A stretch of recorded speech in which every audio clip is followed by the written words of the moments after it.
Hello, everybody, and welcome to another episode of the Board Game Mechanics. I'm Katie, and with me, as always, is... Hey, guys, what's going on? It is Jason. I just got back from a Target run where I spent my normal $100 because I can never just walk into Target for one thing. Jason doesn't know that yet. I know now. You have to go in there for a bathroom run, and then you come out, you spend $80. It's like you were just going to the bathroom. How'd you spend $80? You got to walk past the dollar spot.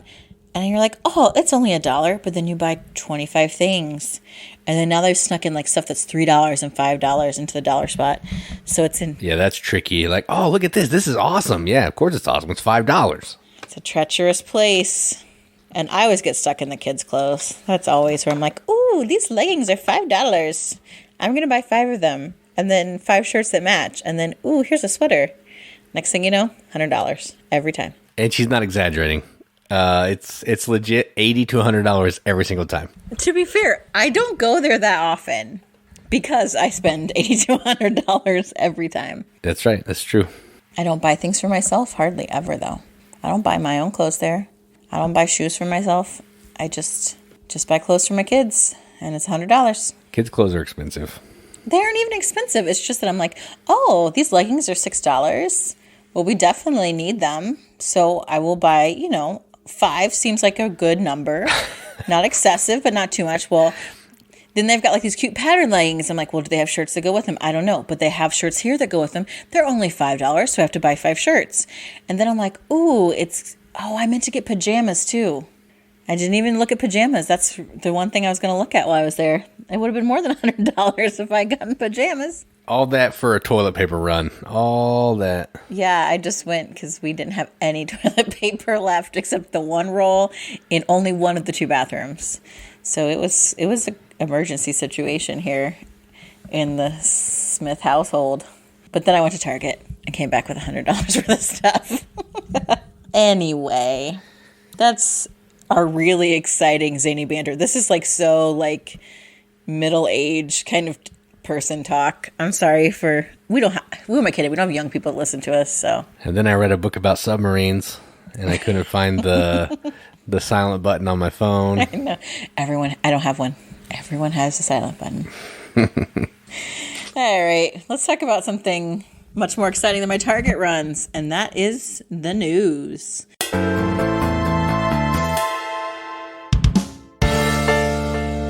And Jason actually has news for us today. I do. I'll do one, and then Katie will finish it. I did a review of a game that's on Kickstarter right now. It's a short campaign. I think when it started, it only had 19 days. So when this episode comes out, it'll have 14 days left. And the game is called the Science and Seance Society. That's a whole lot of S's. Mm-hmm. It's from New Mill Industries. It's one of the designers of... New Mill Industries is one of the designers of Fire in the Library. And... the main designer of this game, Daniel Newman, is the designer of Dead Man's Cabal, if anybody knows any of those games. It's a dead man's party. That's what I feel like a Dead Man's Cabal is. That's true, yeah. So, Science and Seance is a 2-player asymmetrical card and dice game. One player is going to be Science, one player is going to be Seance. The Science player is trying to get certain colors and numbers of dice out onto these 5 cards to end the game. So there's 3 spaces on each card. You need to get all 15 of your dice out. The Seance player is trying to organize these cards by either numbers or letters based on which side the Science player tells them to play. And you're going to be doing that by flipping some cards around, swapping some cards, drawing new cards.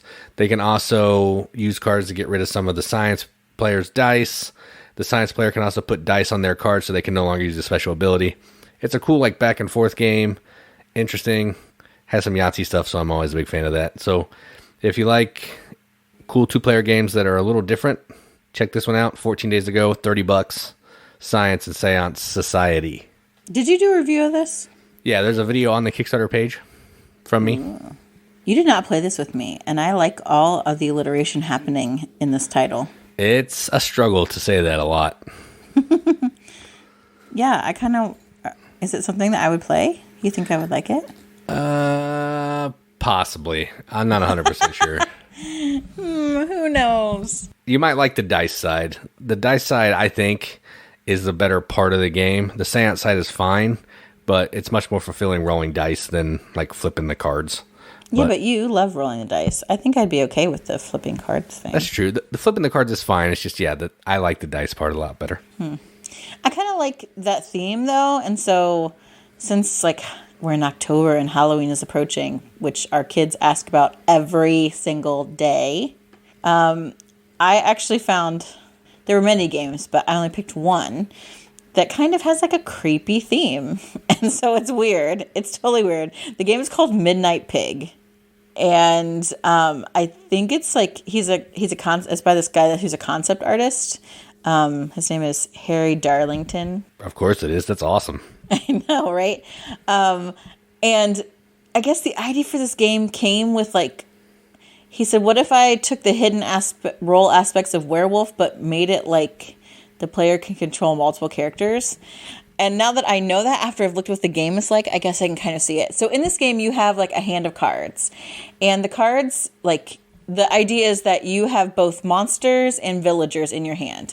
And your goal is to keep as many of them alive through the 7 rounds of the game. So each round is like an hour. So you start at 6 p.m. and you go all the way to midnight.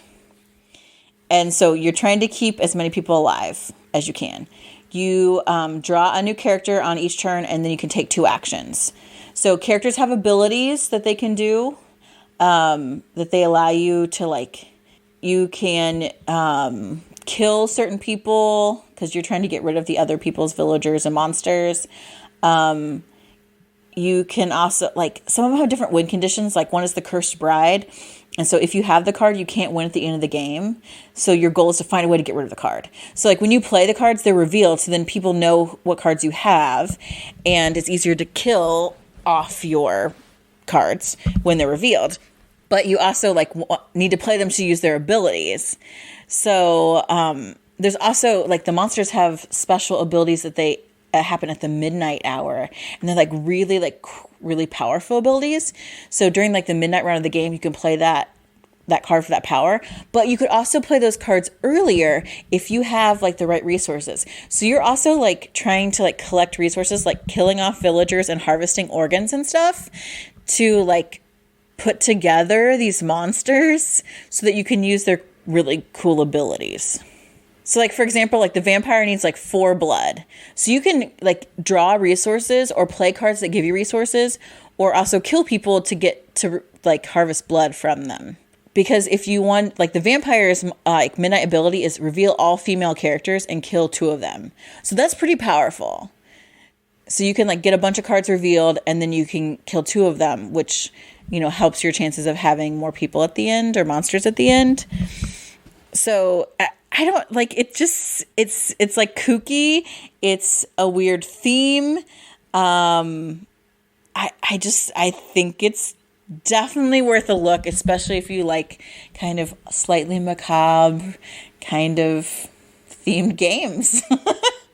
So that's Midnight Pig. It has just about 9 days left in the Kickstarter, a little over a week, and it's $33 because I think you get, like, over 150 cards or something in it. So it might be a little pricey, but it seems kind of fun and different. Yeah, I was going to say, there's a couple things. I was looking this up while you were talking because I was like, what the heck? And so it's exactly funded.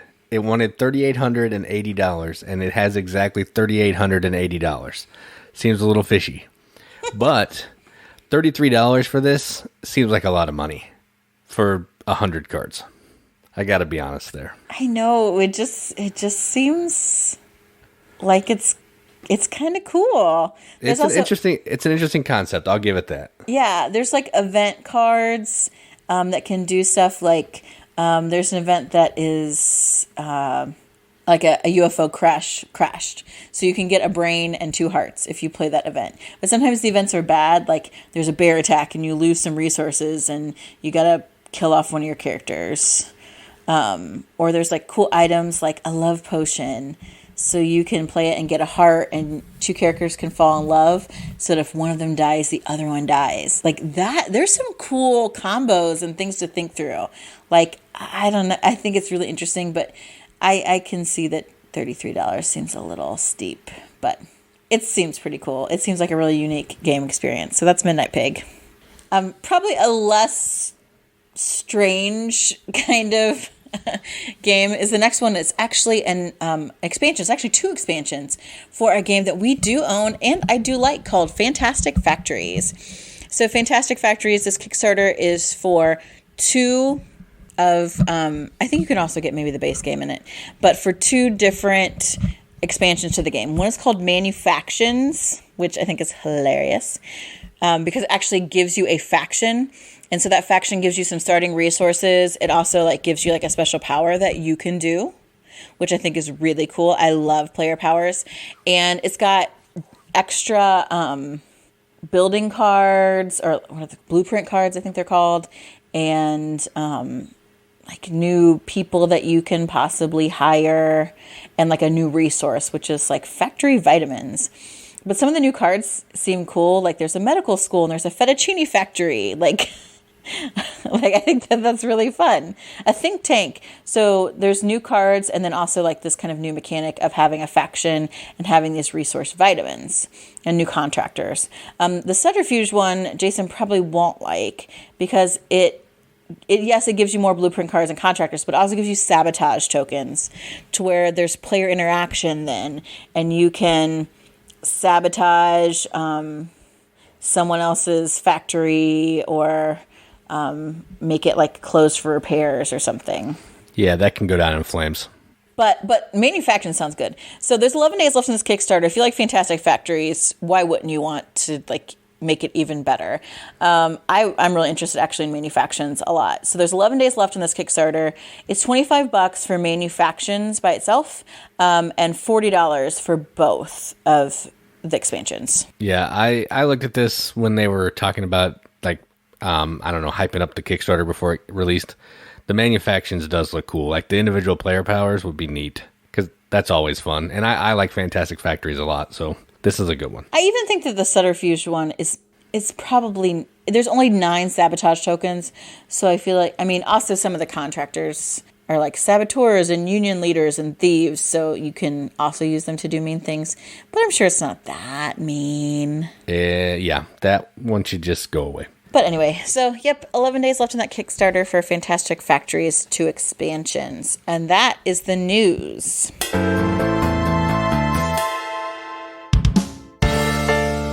All right, let's talk about some games played. So we have a new game that we've never played before, and we have a revision to a game that we played before that we played correctly. So no, we played it incorrectly before. Now we played it correctly. Yes, we played it correctly this time, so we're going to talk about it a little bit. So let's talk about the game that is new to us, and that is Thanos Rising from the Op.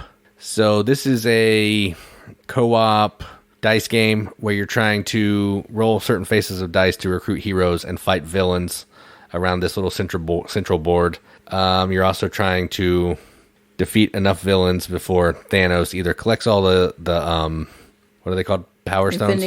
Infinity Stones. Yeah, Infinity Stones. And kills like 10 heroes or something like that. It's Yahtzee style, so you can roll as long as you can assign a dice to the sector of the board. There's 3 sectors. And if you complete the card, you either hit the villain or you recruit the hero. And if you can't assign anything, you bust essentially and you don't get anything. It seems easy, but boy, is it hard. So what do you think about this one? I actually really liked this, even though it was frustratingly hard, which I don't always like. And I'd love to see how it plays it too. I, again, love the Marvel Universe. I really love playing these characters. I got to play Doctor Strange, who I adore, and that was really fun. I like the look of it. I think that there's some really cool thematic elements in it as well, which I always enjoy. But the people that we played with, they had actually added some of their own like little miniatures. Look at that. To be standing for the characters, which I think I probably wouldn't have liked like the cardboard version of it as much as I liked being able to move around my little Doctor Strange. So I'm sad that upgrade isn't with the game, but I really liked playing it. I would love to play it again. We played it actually twice because it got whooped up on so bad the first time we played it. It can be frustrating because, like, again, dice rolling. It's just whatever. But I'm interested in the other, like, themed versions of this game. So like SpongeBob? Not that one. Not that one. Yeah, so I really like this game. I love Yahtzee-style games.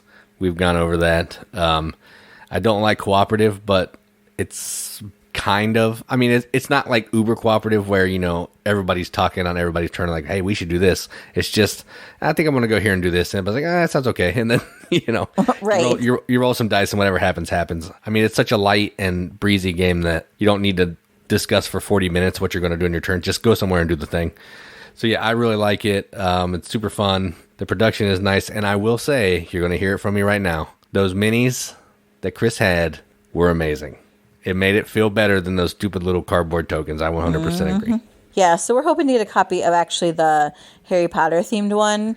And I'm definitely wanting to use little characters for all of my Harry Potter people. Yeah, that would be nice. All right, so now let's talk about the revision. The revisit, the update. And we played Alma Mater at 4. And we were playing the first round with the rules that we went to the first time, which basically says, we talked about this before, we were playing where if you wanted to recruit books, it was like a normal space. So if I went there with a worker to get books from another player, the other person had to go there with 2 workers to get books, and you could only go there one time. So we were playing this, and Chris was like, why is this spot yellow? I said, I have no idea. So we looked in the rule book, and it said you can go there as many times as you want, and it only takes a worker every single time. And that opened the game up so much. You could get any professor that you wanted to. There were like so many books that you had access to, and playing with 4 players helps because there's 5 colors of books. So just so many colors of books. Oh, it's so good. The first round still sucked, but after that, it was much better. So what did you think about playing this with the correct rules and at 4 players? Yeah, because when we were playing it together, I would go there because I would need your books. And then you're like, oh man, now I have to spend 2 people to go there because I need your books. And then I would get mad at myself because I went there and like kept you from buying my books. I'm like, this is freaking ridiculous.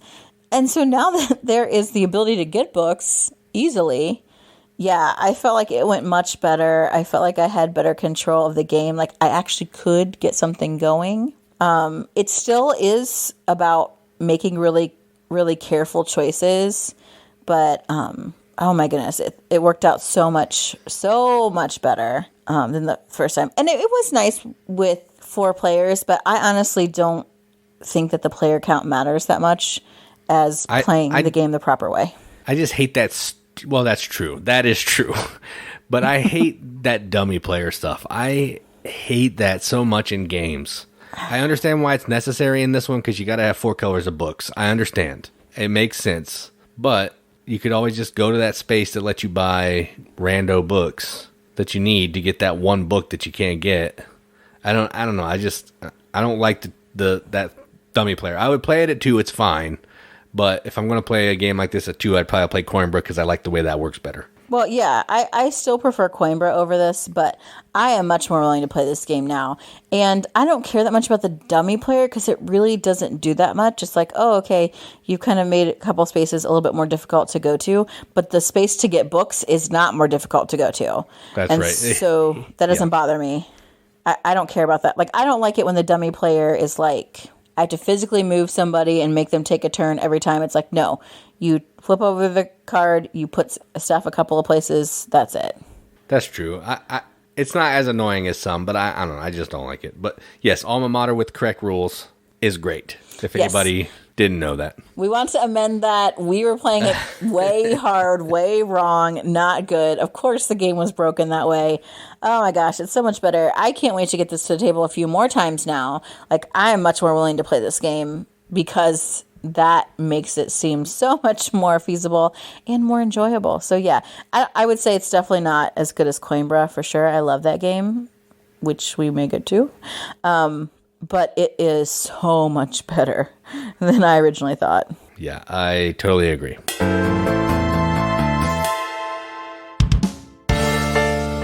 All right, so we played those games, and so they may appear in next year's ranking, very different than this year's ranking, now that we've had a run at them.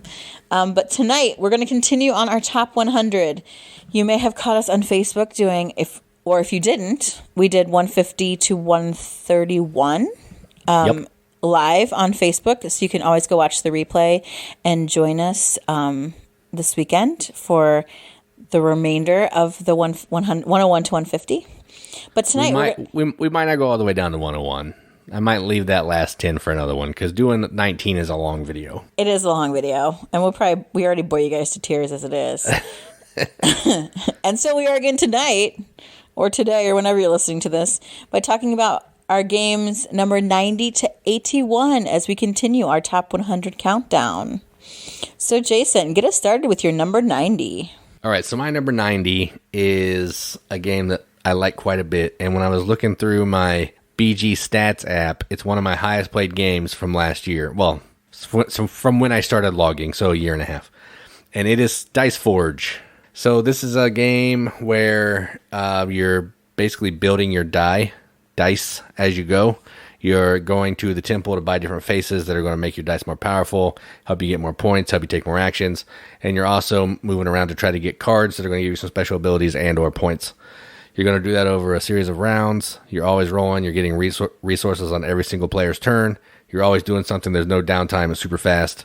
It looks amazing. The production is awesome. And I dig it. So my number 90, Dice Forge. And the expansion is good too. I've only played it once, but the one part of it that I played is pretty cool. Yeah, I really like Dice Forge, and I'm sure I will talk about it again later because I like it evidently more than you. My number 90 it's kind of a word game mixed with a dungeon crawl, kind of. Not really dungeon crawl, but a monster battle? I don't know. And that is Spell Smashers. I am okay with the games where you use cards to make words. They're okay.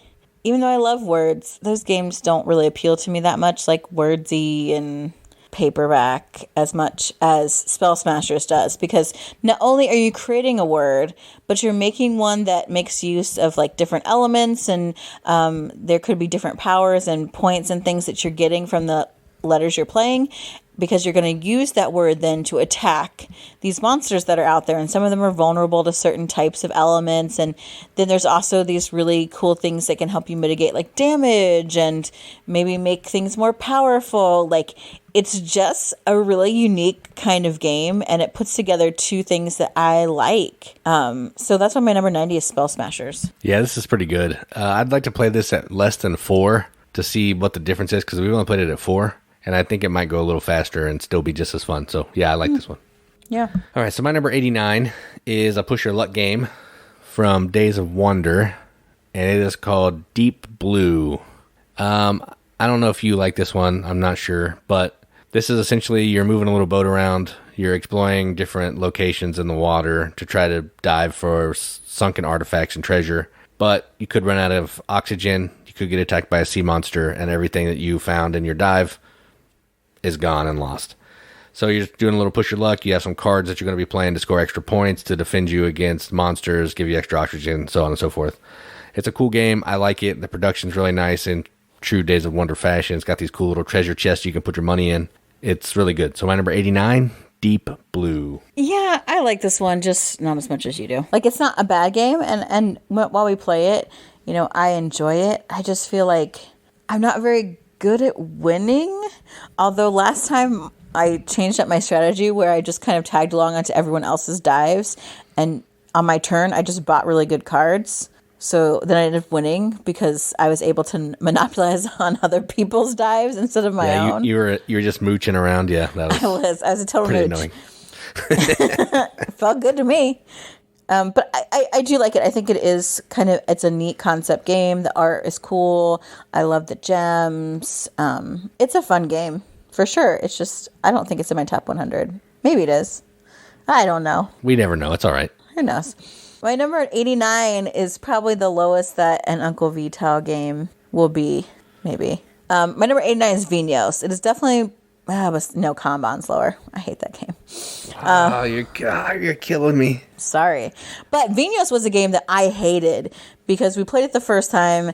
I felt like the rules weren't clearly explained to me. It didn't make any sense. I didn't know how to accomplish anything in this game. It was infuriating, and I decided never again. I hate this game. So then I gave it a second chance, and I actually really enjoyed it. I mean, it helped that I beat the snot out of you when we played it, but... Again, I mean... Not a high bar. It goes without saying. But that also reinforces, like, ooh, this game was fun. Like, it... And in that, I don't mean, like, oh, I always have to win, but I felt like, oh, I can actually even be competitive at this game because I understand how it works. I see what I need to do. I'm finding ways to make those points happen. And I like this. There is some... It doesn't have as much of the, if I go here and take one main action, it triggers 25 sub-actions. Yeah, I don't think it has any of that, actually. No, which is a common Uncle Vital, like, mechanic. But it does have interesting mechanics where you choose your actions by moving your people around this grid. And the farther you move, you have to pay more. So you can take certain actions that you might want to take that aren't next to where your person is, but you're going to have to pay for it. And money is tight. And then deciding, okay, how do I want to go with my wines? When am I going to sell them on the market? What am I going to save for the wine fair? Do I need to collect some more sommeliers? Do I need to play them to get their powers now? A lot of really good choices happening in this game. So that's why I really like it. That's my 89 Vinhos. Yeah, I like this. We're probably going to talk about this later, so I'll just go on. My number 88 is another Push Your Luck game, and this is Push Your Luck Worker Placement, and it is called Fool's Gold. I don't know who the designer is. I know the artist is Ian O'Toole. Outside of that, I know nothing about this game other than it's really fun. So this is a worker placement game where you're taking your miners, and your miners with an E, and you're taking them to these different locations around the board, and you have to pay coins based on where you put them, and it's going to determine the value of a die that's at this location times the worker, how many cards you're going to flip in that location to try to get some stuff. Whoever paid the most money gets first dibs. If something comes up that you don't like, you can basically pass and spin the winter mining, and then it goes in lowest to highest order to try to get some goodies. You're just basically trying to get gems and gold from all these different stacks, but the trick here is if you collect too much from one area, it becomes fool's gold, and all that gold is lost, and you don't get any points. So you're trying to divide up the stacks equally, get a certain amount of, kind of roughly the same amount of gold from everywhere, so you don't lose a bunch of points. So that's my number 88, Fool's Gold. I like this game a lot, and I'm almost certain we'll talk about it later, but again, I don't know. I would say probably. If we do, we do. If not... If we don't, now I like it. My number 88 is everyone is crazy about Sagrada. This is way better, and that is Role Player. It combines, kind of this luck of the dice that are rolled, but also there's a theme I really enjoy, kind of the Dungeons and Dragons theme, but not so much that people can't understand it. But I love that it's really thematic, and if I'm using like the elf board, it's going to give me a boost in dexterity while my constitution or my strength is going to be lower, which totally makes thematic sense to me. And if it doesn't make thematic sense to other players, it doesn't matter. It's written on the board. And I love there's also this extra kind of set collection component with getting cards from the market that also can really help you manipulate the die. I think there's a lot of different ways that this game gives you to manipulate the die. So I don't feel like you're just like, well, I'm just going to make the best of really crappy dice rolls. But I feel like there are a lot of ways that you can manipulate and move things and really try to get a really good score in this game. And I really like it. I love to explore the expansions, but that's just never happened for some reason. But my number 88 is Role Player. So good. Yeah, this is like 100 times better than Sagrada. Just because every time you put a die in there, you can take a special action, and there's cards and set collection. Way cooler. Sagrada, you just take a die and put it in the hole, and then you're done. Yeah. Yeah, I like this. The theme is whatever, but yeah, good game. Yeah, I wish the artwork was better also, but... Yeah, that's true. The artwork is kind of garbagey. My number 87... is a game about running a TV station, and it is called The Networks. Yeah. From Formal Ferret Games. I do know that because their company name is silly. This is essentially a drafting game. Game. I don't know why I paused at game, but this is a drafting game, and you're trying to get different types of shows into certain time slots on your network. Certain shows are going to need different types of actors or actresses. You're going to want to get some advertising in there so you can make some money to pay for those actors and actresses that are in your show. Occasionally, when viewership drops down too far, the show has to get retired and put into reruns. It worth less viewers, which is points. And, it's just, you're going to have to get another show. So it's a lot of just getting shows, getting as many viewers as you can, bumping up the viewership with actors and actresses, and then eventually canceling the show, getting a new one, trying to score the most points. It's a really fun game, has silly art, it's like spoof parody shows and art and stuff, but really fun. So my number 87, The Networks. Yeah, I like this game quite a bit, so I'm pretty sure, I'm like 90% sure I will talk about it on a different episode. My number 87 is so I go from Role Player, which has disgusting artwork, to a game that has phenomenal artwork. And my number 87 is Yamatai.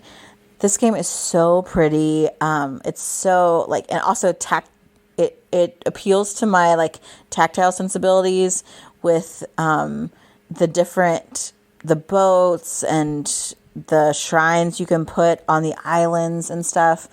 And I just think it has a really neat mechanic of using your boats to create chains to come in from the side to go to these different islands. Days of Wonder always does a bang at production and artwork job, and Yamatai is no exception. Again, it's compared a lot to Five Tribes, which I like better. Spoiler. But I think it's only because they're both gorgeous. Component quality is awesome. The gameplay is totally different. But again, I do love a good Asian-themed game. And so that's why my number 87 is Yamatai. Yeah, that's a pretty good one. It's just outside my top 100, but I do like it. We need to play that. We need to play it again. I know. I think I played it with Brandon once, and it was pretty good. So, yeah, I definitely still like it. All right, so my number, what are we on? 86 is a game that I just got, but I played it before. We just got it, and it's called Silver and Gold. I really do like this. This is a flip and write. It's super fun. You're flipping cards. You're drawing Tetris-shaped pieces on these cards to try to fill up the cards to score points. And yeah, that's it. Playing over a certain amount of rounds. You're trying to just get more points than everybody else. Super fast, super fun, and I really dig it. So that is my number 86, Silver and Gold. Yes, this is just outside my top 100. I talked about it on our live show the other night. My number 86 is not a flip and write. It's quite a bit heavier, and that is Smartphone Inc. And at first I was like, I don't know if I like this game, but it definitely grew on me as we played. You can kind of develop some cool, almost engine-like qualities when you are able to get certain patents in the different areas that you're trying to, innovate in as you're running your cell phone empire. And so there is some area control to it, which I don't love. But I also like the idea of, okay, how many units am I going to sell? What the price am I going to sell? Am I going to sell them at? Where can I sell them to get the most money? But I think the coolest part is how you choose what actions you get to take. And you've got these what look like cell phone home screens. And you can get extra little... yeah, they do look like that. Oh my gosh, where have you been? Jason has played this game. He just can't even see theme when it's in front of his face. Oh man. It's like a screen with apps on it, you dork. I had no idea that's what that was. That is clever and makes sense. Imagine that. Oh man. Lord have mercy. Oh my gosh. What is wrong with you? So anyway, you have these cell phone home screens with what look like apps on them, and the apps are the different actions you can take, and you overlap these screens to reveal the actions that you want to take on your turn. And you can also get extra little inserts to kind of customize those screens to some things that you might want, which I think is a really cool mechanic that you don't see in games, and I do like that. And I also like that it's thematic because it's cell phones. Smartphone Inc. is the name of the game, in case you missed it. I knew that. I knew we were selling cell phones. I got that. Okay. So number 86 on my list. If I played it more, it might move up. I'm not sure. Or it might move down, actually. It might lose its luster if I get caught up in the area control. But Smartphone Inc. Yeah, this is a pretty good game. I like this one quite a bit. I actually don't know if it's on my list, and I didn't know that was about cell phones, so that was mind-blowing. Hilarious. Hilarious. All right, so my number 85 is actually a game that we got for review that just seems to stick with me. I don't know. It's called Pandemain Traditional Farmer's Bread. This is a game about making bread and selling bread to villagers. It's a super dry theme. Like, nothing screams Euro like baking and selling bread. But it's a worker placement game. You're going to a spot, you're collecting good, like ingredients to make bread. Then you're going to another spot to put the ingredients in the oven. Then you may have to go to the village to sell certain types of bread to certain villagers to get some kind of special ability card. And you're just trying to get the most points at the end of the game. It's an interesting game. It's, super dry, but I enjoy it. So my number 85, Pandemain, Traditional Farmer's Bread. Yeah, I love that this is like kind of a crazy, weird theme. And we've only played that one time, but it was kind of fun, a little convoluted. So I'd like to try it a couple more times, maybe even with like a 3 or 4 player count just to see how that affects it. But yeah, it's a pretty good game. My number 85 is a game that Jason relegated to outside of the top 100 because he is a fool. I did. You're right. Mistakes were made. Okay. Fake news. We got it. My number 85 is Homestretch. This game is dope. I mean, you are betting on the ponies. You're owning your own racehorse, man. You are rolling dice. You're trying to move them up. You're like cheering them on. It's so great. It's so simple. It's a roll and move, obviously. But you do have a little bit of strategy in how much do I move the horse number that I roll? Am I going to maybe get a better roll a second time or not? How am I going to bet? Do I want to just say, okay, let everybody like show and hope for the best? And then there's different numbers on how much you bet. So am I going to bet like triple the value on this horse to place? There's still some gamerness to it, but it's just a lot of just old-fashioned dice chucking fun. And it's so much better than I thought it would be. And that is Homestretch, my number 85. Yeah, this game's really good. It's so dumb. Like, it really is just a roll-up move, but it's so fun. I like it a lot. But not enough for my top 100. Shame. Yep. My number 84 is a game that you actually talked about that's outside of your top 100. Mm-hmm. And it is called Nagaraja, which is a 2-player only game from Bruno Catala. And this is a game where you're rolling these like dice sticks. They're just sticks. And they have either pips, an amount of pips, or a raga, I don't know, whatever, a squiggly line. And you're trying to basically play different types of cards that are going to let you manipulate this little cave that you're exploring in to try to get to some treasures on the outskirts of the board. And if you can reveal 20 points, you win. But if you reveal 3 cursed treasures, you lose. So it's kind of a race to, know where your treasures are because they're all face down and get to that 20 points before your opponent. Super fun. Really good production. Yeah, it's a good game. So number 84, Nagaraja. Yeah, like I said, this game is good. But again, 2-player games for me don't usually do as well as games that can have more player counts because I just love having everybody play all the games with us. So my number 84 is a game that we talked about last night, but I think it still is in your top 100. And that is Masque of the Red Death. So this can play a lot of players. I love that it's based on Poe's short story, Masque of the Red Death, where you are guests at the prince's party, moving through the different colored rooms, and you at least know in this version that death is coming at midnight. And so you're trying to find out where death is going to go at the different strokes of midnight.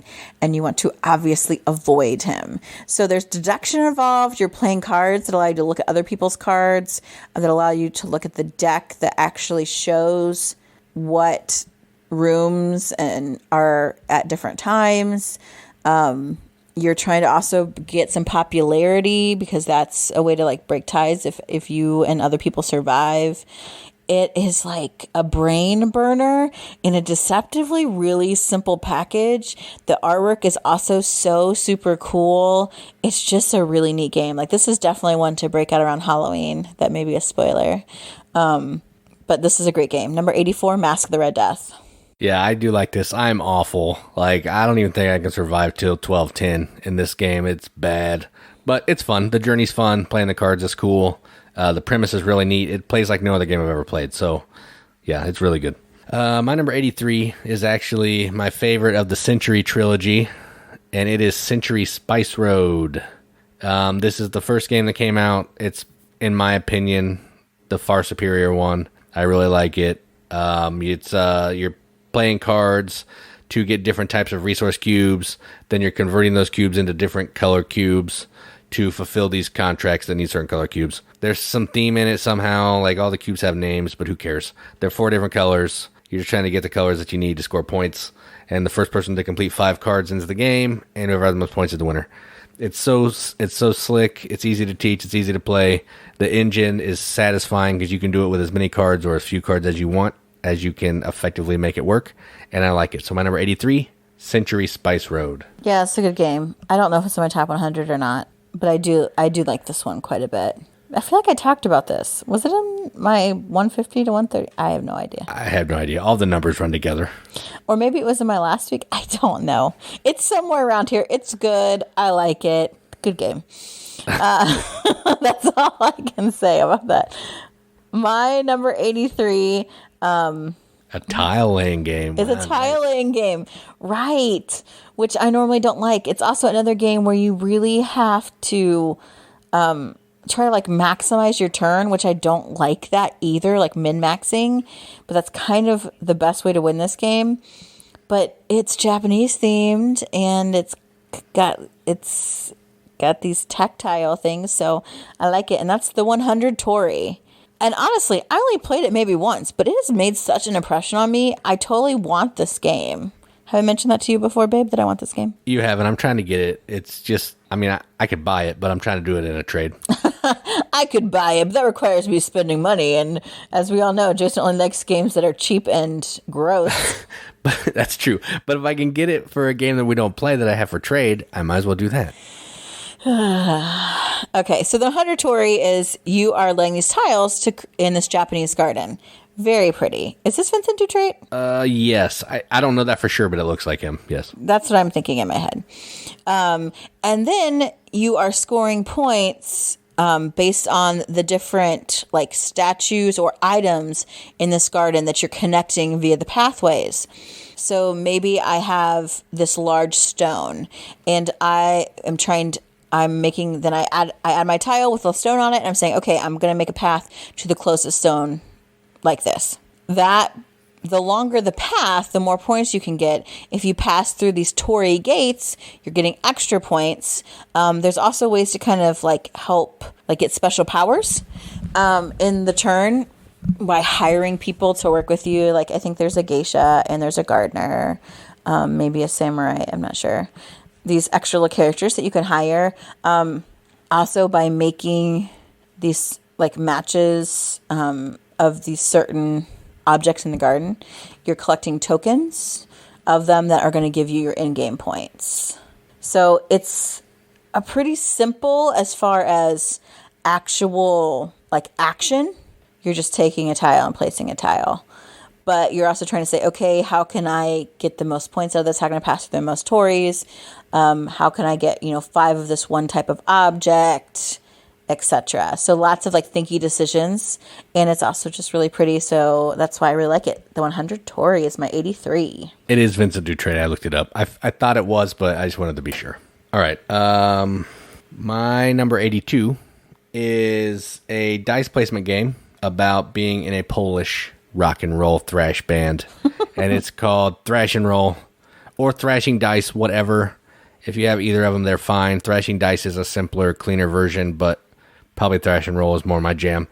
And this is a dice placement game. You're going to go record singles, record albums, promote your album on the radio, go buy better equipment, go learn how to play through lessons, go put on a little show at a local club. And then maybe if you can do all that well enough, go on tour with the biggest band in the land, Turbo. And it's a really cool game. It doesn't do anything super fantastic, like different, but the theme is awesome, and I like it. So my number 82, Thrash and Roll. Yeah, this game is fun. I don't think it's in my top 100, but I do like to play it. Fun. My number 82 is a game that I think I only want to play now with the expansions that we have, and that is Champions of Midgard. This game is so good. Classic worker placement. You're also, doing some like dice combat and some contract fulfillment, I think. No, it's maybe just like resource management. That's what I mean. You're just fighting the baddies and collecting resources, yeah. And like I like this game also with the expansions because then there's more items to fight. There's different type of dice to get.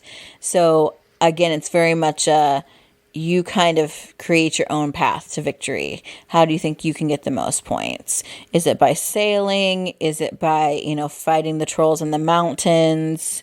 Is it by trying to collect tokens from Valhalla? Just a really good game.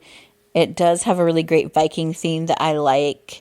Good worker placement. Champions of Midgard, 82. Yeah, I do like this. Valhalla makes it worthwhile if your dice die, because that can get irritating when you go for a combat and you lose all your dice and get nothing for it. So Valhalla fixes that. Yeah, it's really good. My number 81, and the last one I'm going to talk about today, is a game from our buddy PDB, Philip Duberry. Mm-hmm. And it is called Spirits of the Rice Paddy, which is just outside the top 100. Katie talked about this on our live stream. Yes. And this is a rice farming game where you're trying to earn favor by the different, I think it's Bali. Is that right? I don't know exactly where it takes place, but you're trying to earn the favor of these different spirits so they'll help your rice grow better, faster, and make it more valuable. So you're doing that through worker placement, action selection, kind of. You're actually using your workers to select different types of actions to do. You're going to use ducks to eat some bugs, fertilize the plants. You're using workers to get rid of weeds, harvest, and plant, all that type of stuff. Trying to be the best, or trying to earn the most rice, which is also the points throughout the game. Whoever has the most points is the winner. It's really cool. It's an interesting theme. It's different. I don't know why it doesn't get more love. The rulebook's kind of garbagey, so that might be part of it. It's really hard to figure out how to play this game, but once you figure it out, it's good. So my number 81, Spirits of the Rice Paddy. Yep, I already talked about it. You can watch the playback. And so I want to talk about my last one tonight, my number 81, also a worker placement game, one of the granddaddies of worker placement, and that is Lords of Waterdeep. It was an early game that we had in our collection, and I played it not too long ago. I'm like, yeah, let's get that one out. And it still is fun to play. Like the contract fulfillment, the worker placement, trying to go where other people aren't. They steal your spot. How do we get the resources in a different way? There's some cool expansions to it. I don't love the skull thing. Is that like the intrigue? I forget what the name of it is. But corruption. Scoundrels, Skulls and Scoundrels or something is the name of the expansion or something like that. Scoundrels of Skullport. Okay. Well, I had both those words in there. But there are other things that it adds that I think is really cool. Trying to get things for the different contracts that your lord prefers to get extra points. I just like that in a game. It's straightforward, but it's a good time. So my number 81 is Lords of Waterdeep. Yeah, that's good. It is a pretty good worker placement game for sure. Yeah. So you want to recap your 92-81? I do. So let's get that. Scroll back up here. And my number 90 is Dice Forge. My number 89 is Deep Blue. My number 88 is Fool's Gold. My 87 is The Networks. My 86 is Silver and Gold. My 85 is Pandemain, Traditional Farmer's Bread. My 84 is Nagaraja. My 83 is Century Spice Road. My 82 is Thrash and Roll, and my number 81 is Spirits of the Rice Paddy. My number 90 is Spell Smashers, 89 is Vinhos, 88 is Role Player, 87 is Yamatai, 86 is Smartphone Inc., 85 is Homestretch, 84 is Masque of the Red Death, 83 The 100 Torii, 82 Champions of Midgard, and number 81 Lords of Waterdeep. So that's our next section of 10.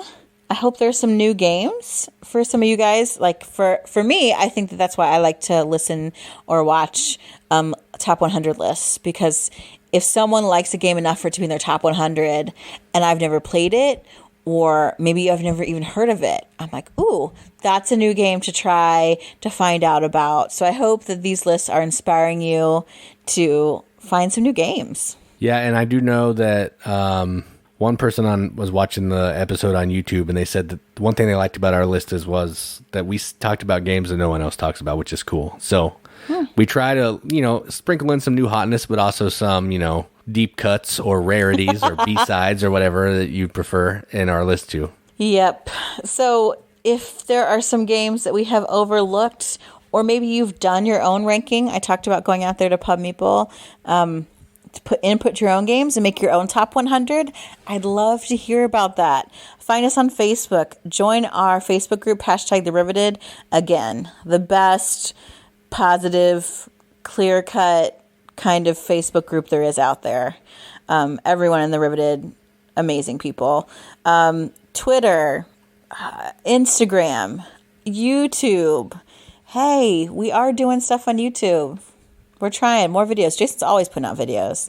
I'm trying to get myself into gear and do more videos. Unboxing, I have been doing. So we've gotten some cool games that you can see in the unboxing, and then they will definitely come back out as probably a review video later. So subscribe, follow us on all social medias so that we can hear from you, because you guys are the reason why we do this, and the free games. Mostly the free games, but you guys are pretty cool too. But we like you guys do. Also, check out our friends at Board Game Rundown, Tim and Dan and Bob, and occasionally another host. They do a really cool video series about topical board game discussions. They put some videos on our channel rather than us. I put some videos on their channel rather than them. It's a good time, so check them out. They're good peeps. Yeah, I need to actually watch some of those videos. I don't even watch our own videos, so don't feel like Board Game Rundown that I'm ignoring you. However, I did hear that this last one about Cthulhu, you went and got all about H.P. Lovecraft's life, and I'm like, are they stepping into my area of expertise, literature, and going to throw shade at me, at my channel, over literature? Yeah, I think they were using literature against us on why we should love Cthulhu games. I mean, their points were just jokes, but whatever. Whatever. They tried. It was cute. Them's fighting words. I'm a little upset by that. So it may get dirty. I may have to resort to my own video, throwing shade. You don't come into my house and talk about literature like that. Anyway, it was all Tim. It was all Tim. Starting a feud. Tim, I see you. Don't think I don't know. All right, that's all I got for tonight. Same. Yep, same. All right, I've been Katie. And I'm Jason. Keep gaming, everybody. Keep gaming.